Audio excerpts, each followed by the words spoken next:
Guys as you all know elections आ रहे हैं 2024 के। तो हमने ना नोटिस किया होगा जब भी इलेक्शंस आते हैं ना इंडिया में कुछ ना कुछ या इंडिया से रिलेटेड कुछ ना कुछ सेपरेट होता है। कुछ ना कुछ ऐसा होता है कि हाँ या तो वो पार्टी के फेवर में होता है या पार्टी के अगेंस्ट होता है। कुछ ना कुछ तो होता है। लाइक 2019 के जब इलेक्शंस आ रहे थे सबको था कि राम मंदिर का फैसला आया, आर्टिकल हटाए उन्होंने, सब कुछ इलेक्शन के आसपास होता है। ठीक है, हाँ तो बीजेपी ने अपने मैनिफेस्टो में दोनों चीज़ें लिखी थी और दोनों कंप्लीट किया। बट अब 2024 के इलेक्शंस आ रहे हैं तो देखते हैं। एज यू नो हमारी 28 पॉलिटिकल पार्टीज़ ने मिलके एक अलायंस बनाया, India alliance, right, INDIA, India alliance, right. तो अब एक्चुअली ये अलायंस तो बन गया। अब कोई भी as a Indian, as a भारतीय नागरिक हम टीवी पे कभी नहीं देखना चाहेंगे इंडिया हार गया या इंडिया बीजेपी से हार गया, NDP से हार गया या समथिंग। वैसे जब से इंडिया अलायंस आया है बीजेपी ने भी अपना एक NDA नाम स्टोर रूम से धूल झांक के बुला लिया है वापस, है ना। आप लोगों ने नोटिस, वो भी अपना पार्टीज मिला रही हैं। वो ठीक है, वो पॉलिटिकल इश्यूज हैं, बट पॉलिटिकल पार्टीज़ को आई गेस अंडरस्टैंड करना चाहिए कि अटल वाजपेयी सर की बात थी, एक पार्टीज़ आएंगी पार्टीज़ जाएंगी पर ये देश रहना चाहिए। और यही चीज़ पे आई थिंक पॉलिटिकल पार्टीज़ को समझना चाहिए कि मेरे हिसाब से अलायंस का नाम रखना INDIA ये कोई गलत सही नहीं है, पर कोई भी भारतीय ये सुनना नहीं चाहेगा इंडिया हार गया।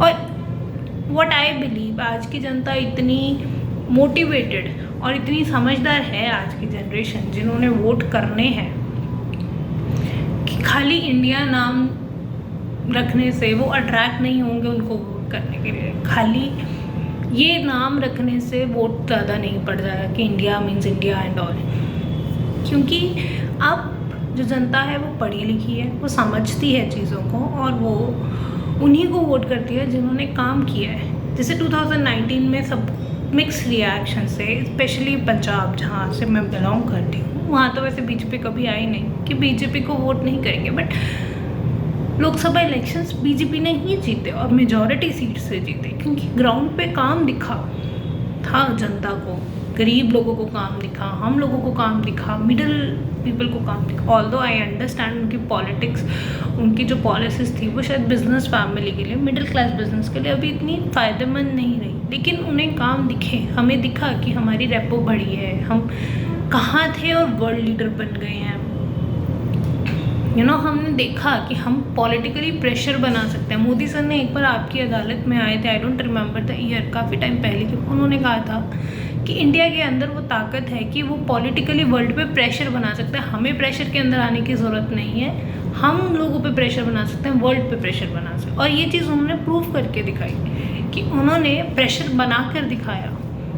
हाँ, अगर हम अभी कतर की बात छोड़ दें, यहाँ पे डेथ पेनल्टी लगी है हमारे रिटायर्ड ऑफिसर्स को, 8 रिटायर्ड ऑफिसर्स को, ऑल्दो अभी इंडिया उनसे कन्वर्सेशन पे है, बट कुछ सिटीज़, कुछ कंट्रीज़ की ना लोकेशन इतनी जोग्राफिकली इम्पॉर्टेंट होती है, हम उनसे पंगा लेना अफोर्ड नहीं कर सकते। Pakistan is not or like important, हम उन पर प्रेशर बनाया और अभिनंदन को वापस लाया, और ना उसमें अमेरिका बोला, ना रशिया, ना चाइना पे गलवान घाटी में भी हमने उन पर प्रेशर बना के उन्हें हटाया और उसमें कोई कुछ नहीं बोला। अभी रशिया के साथ हम डील कर रहे थे, ऑयल, सस्ता ऑयल भी खरीद रहे थे, उसमें भी US ने हम पे सैंक्शंस नहीं लगाए, क्योंकि US को पता है हम इम्पॉर्टेंट है उनके लिए चाइना को डील करने के लिए, इसलिए उन्होंने हमें कुछ नहीं कहा। बट अगर कोई सिचुएशन कोई और सिटी होती या कोई और कंट्री होती हमारी इंडिया की जगह, तो उस पर जो सैंक्शंस लगने थे वो लगने ही थे। तो ये बात इम्पॉर्टेंट हो जाती है। ऐसी चीज़ें मोदी सर ने प्रूव करके दिखाई, जो उन्होंने आपकी अदालत में वर्डिंग्स कही थी कि इंडिया में दम है प्रेशर बनाने का वर्ल्ड पे, हमें प्रेशर में आने की ज़रूरत नहीं है, और उन्होंने ये चीज़ की। और आई थिंक कतर के मामले में भी शायद हमारी गवर्नमेंट कुछ ना कुछ ट्राई कर रही है, शायद कुछ ना कुछ हो जाए, डेथ पेनल्टी ना सही तो उनकी इम्प्रिजनमेंट ही हम करवा लें, या उनको इंडिया में ट्रांसफर, हम कतर और हमारा अलाइंस हुआ है जिसके तहत हम कतर की सज़ा इंडिया में भी पूरी कर सकते हैं। आई डोंट नो अब ये उस पर एप्लीकेबल हुआ कि नहीं, ये देखते हैं आगे जाके कुछ आता है कि नहीं। बट आई बिलीव कि एक पॉलिटिकल पार्टी को INDA इंडिया, जो हमारे देश का नाम है, जिससे हमारी पहचान होती है जब हम इंडिया से बाहर जाते हैं, कि I you Indian, you are not counted as Punjabi, Gujarati, Maharashtrian और व्हाटएवर, हैदराबादी और something, you are counted as Indian. तो ये नाम रखना थोड़ा गलत था। वो थोड़ा सा डिफरेंस नाम रख सकते थे, थोड़ा सा अलग नाम रख सकते थे, या थोड़ा सा और भी नेम्स प्रपोज कर सकते थे। अब चलो उन्होंने नाम तो रख लिया। उसके बाद इंडिया एंड भारत का भी पंगा चल रहा है आजकल कि इंडिया को भारत G20 समिट में प्रेसिडेंट ऑफ भारत लिखा गया एंड ऑल। तो see, India and Bharat is one and the same thing. अगर हम इंग्लिश में पढ़े हमारा constitution, that article 1 says India that is Bharat, Bharat, और हिंदी में पढ़े तो भारत अर्थात इंडिया। तो आप चाहे इंडिया बोलो चाहे भारत बोलो, वो एक ही बात है। लेकिन हमारी हिस्ट्रीज हैं इनसे रिलेटेड। हम भारत से, भारतीय बहुत पुरानी हिस्ट्री से बने हुए हैं। इंडिया सिंधु से आया है। वैसे तो इसकी बहुत सारी थ्योरीज हैं, बट मिनिमम थ्योरी यही मानी जाती है। तो आई गेस हाँ, जैसे उन्होंने कहा कि हमने, अगर तुमने भारत रख लिया तो हम हमारे अलायंस का नाम भारत रख लेंगे। ऐसा नहीं होता है। अल्टीमेटली आज की जनता पढ़ी लिखी है, उन्हें इम्पोर्टेंस पता है कि हमें उस पार्टी को वोट करना है जो हमारे लिए ग्राउंड लेवल पे वर्क करे। इंडिया को एक रिजल्ट ओरिएंटेड कंट्री बनाए, कि हमें भी दिखे कि आज अगर हम आज बहुत सारी जनरेशन, हमारी जनरेशन 21-22 पढ़ के अब्रॉड जाना चाहती है बेटर लाइफस्टाइल के लिए, बेटर चीज़ों के लिए एंड बेटर इंफ्रास्ट्रक्चर के लिए, राइट। और वो अभी सही है, लेकिन हम भी चाहते हैं कि हमारी इंडिया इतना डेवलप कर जाए कि कल को हमें बाहर जाने की ज़रूरत ना पड़े। शायद कभी ऐसा टाइम भी आए कि बाहर के लोग हमारी कंट्री में आए रहने, PR लेने। हाँ, तो हमें एक ऐसा पार्टी चाहिए। और मैं ये नहीं हूँ कि मैं BJP के फेवर में हूँ, BJP ने बहुत काम किया और मैं एक न्यूट्रल वे से बोल रही हूँ कि BJP ने वो सब इम्प्लीमेंट किया जो कांग्रेस करना चाह रही थी। चाहे वो आधार कार्ड का मामला हो, चाहे वो रिफॉर्म्स हो, चाहे वो कुछ भी हो, चाहे वो कश्मीर का इशू हो, जो कांग्रेस करना चाह रही थी, जो मनमोहन सर करना चाह रहे थे, वो सब BJP ने किया, करके दिखाया। और इसीलिए शायद आजकल लोग मोदी को ब्रांड, मोदी गारंटी को बड़ा कंसीडर करते हैं, I guess. So in conclusion आई से कि अब इलेक्शंस आ रहे हैं 2024। अभी देखो UCC का पंगा भी है, यूनिफॉर्म सिविल कोड का, और भी बहुत कुछ है। लेट्स सी वो क्या करते हैं, कि UCC आता है क्या आता है। लेकिन आई बिलीव कि हमें वोट नेम देखकर नहीं, ना मोदी, ना BJP, ना NDA, ना INDIA पार्टी देख के करना चाहिए हमें। ना रिलीजियस पॉलिटिक्स, तो हमारे खून में है इनके। हमारी इंडिया में पॉलिटिकल पार्टीज रिलीजियस के बेस पे पॉलिसीज करती हैं और ये इनके खून में है, इसमें हम कुछ नहीं कर सकते।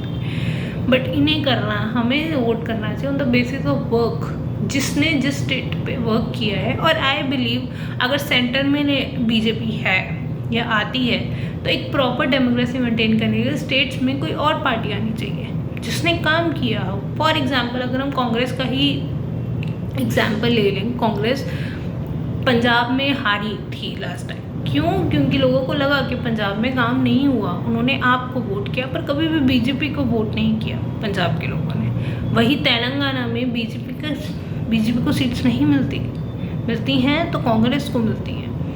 वही वेस्ट बंगाल में ममता दीदी तो वैसे ही टिकने ही नहीं देती है उन्हें, लेकिन BJP धीरे धीरे अपना सपोर्ट इकट्ठा कर रही है। सो आई गेस अगर सेंटर में एक पार्टी है तो उसे पार्टी की तरह नहीं देखना चाहिए। वो इलेक्ट हो गई हैं, वो PM बन गए हैं, वो वर्क कर रहे हैं, तो वो एक गवर्नमेंट है और हमें उन्हें गवर्नमेंट की तरह ट्रीट करना चाहिए। अब हमारे पास मौका है हमारी गवर्नमेंट सिलेक्ट करने का, हमें तब उन्हें पार्टीज़ की तरह ज़रूर देखना चाहिए, लेकिन एक बार सिलेक्शन के बाद उन्हें पार्टीज़ की तरह नहीं, गवर्नमेंट की तरह देखना चाहिए। और गवर्नमेंट कितना काम करती है उस बेस पे हमें हर 5 ईयर्स के बाद उन्हें इलेक्शन में सिलेक्ट करना चाहिए। और आजकल की जनरेशन बहुत समझदार है और ये चीज़ अब यंग जनरेशन, यंग पॉलिटिशियन समझ रहे हैं।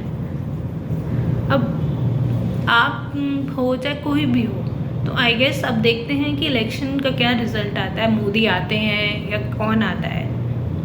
पर मेरा बिलीव आज भी यही है कि जिसने काम किया है वही जीतेगा, चाहे फिर वो बीजेपी है, एनडीए है, कांग्रेस है, चाहे बाकी कोई पार्टीज हैं। जो काम कर रहा है देश में अब वही जीतेगा। अब वो टाइम चला गया है कि पक्के बीजेपी हैं, पक्के आरएसएस हैं, पक्के कांग्रेस। अब कोई किसी को ऐसे इस बेस पे वोट नहीं करता। हाँ, अगर आपको मेरी वीडियो अच्छी लगी हो तो please subscribe, share my channel, bell icon को दबाइए। और आपको ऐसी और सच वीडियोस के लिए प्लीज़ कमेंट सेक्शन ओपन है, कमेंट भी कीजिएगा। Thank you.